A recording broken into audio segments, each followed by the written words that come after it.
Bonjour. Euh, c'est moi, je viens vous parler des quelques nouveautés Varoom là qui arrivent. Enfin, il y en a plusieurs, mais il y en a surtout deux qui me font très très plaisir.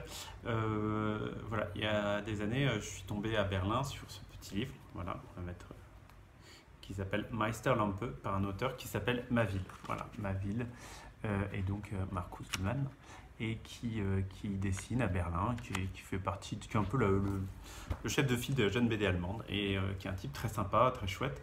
Et on s'est vu plusieurs fois, il a fait plusieurs livres, deux, trois qui ont été édités chez Six Pieds Sous Terre, comme Je préfère qu'on reste amis, ou le groupe, ou la bande, je sais plus, Die Band.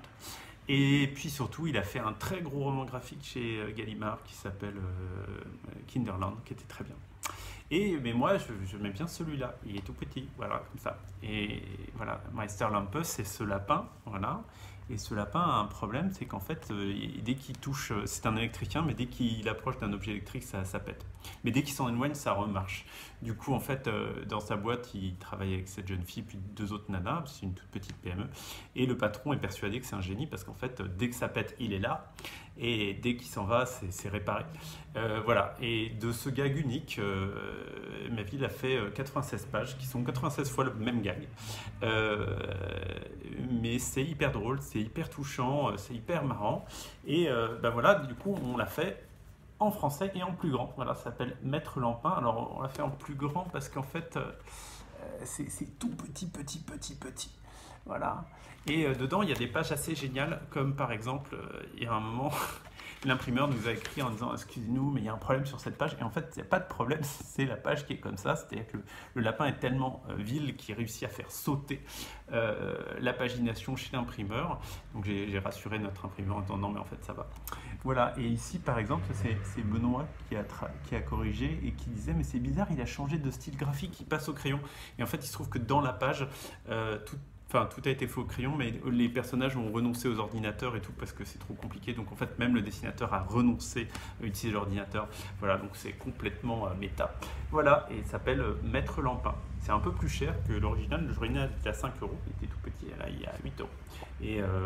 Et voilà, et ça sort là en avril, je crois le 2 avril, enfin dans 2 jours, ou dans la semaine prochaine.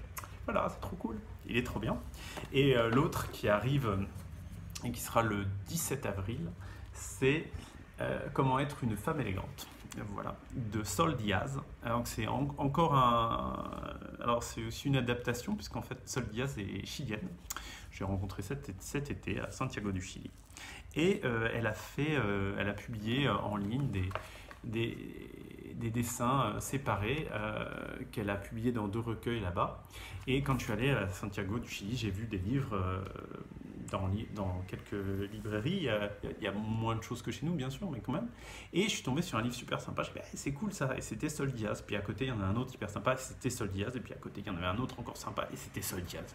Je me suis dit, il faut que je rencontre Sol Diaz. Et je l'ai rencontrée. Et elle est hyper cool. Et du coup, quand je suis revenu, je me suis dit, j'aimerais bien faire un livre avec une des personnes que j'ai rencontrées. Et de ce que j'ai vu de plus particulier, c'était ça, qui s'appelle Como ser una mujer elegantes. Alors je ne parle pas du tout espagnol, j'étais plus à l'aise sur l'allemand. Et voilà, et du coup, c'est des petites images qui racontent comment être une femme élégante, comme par exemple la femme élégante découvre que les enfants sont difficilement échangeables ou remboursables. Voilà, quand les ennuis deviennent trop embarrassants, la femme élégante les fuit de façon toujours étonnante. Qu'est-ce qu'il y a d'autre? C'est toujours très. Ah, j'aime beaucoup celui-là. Voilà. Au cours des nuits solitaires, la femme élégante peut parfois se dissoudre dans un verre d'eau. Voilà. C'est pas très joli, c'est très poétique. Voilà, c'est un livre. En plus, c'est une autre amie qui a traduit, qui est Emilia Petrakis. Voilà. Et donc peut-être il y a peut-être des gens trouveront ça un peu trop commun, je sais pas. Enfin, il faut se rappeler que Sol est chilienne et que du coup, elle fait partie de ces autrices très très marquantes là-bas qui sont très engagées sur le féminisme, mais c'est pas le même que le nôtre. Enfin, c'est-à-dire que chaque féminisme s'adapte à son pays. Là, c'est un pays très très macho, Donc disons que les choses sont un peu plus différentes. Donc parfois, certains textes, enfin, on a fait des choix, il y a des choses qu'on n'a pas gardées, et il y a des choses qu'on a légèrement adaptées. Traducteur trahison, traduction trahison, mais voilà, enfin, c'est un très très joli livre, et voilà, j'espère que ça vous plaît. Moi, ça c'est à 12 euros et ça c'est à 8 euros. 8 euros. Voilà. On est content. Puis il y a un autre truc qui arrive après, mais c'est plus tard, c'est en juin, mais je vous dirai. Salut!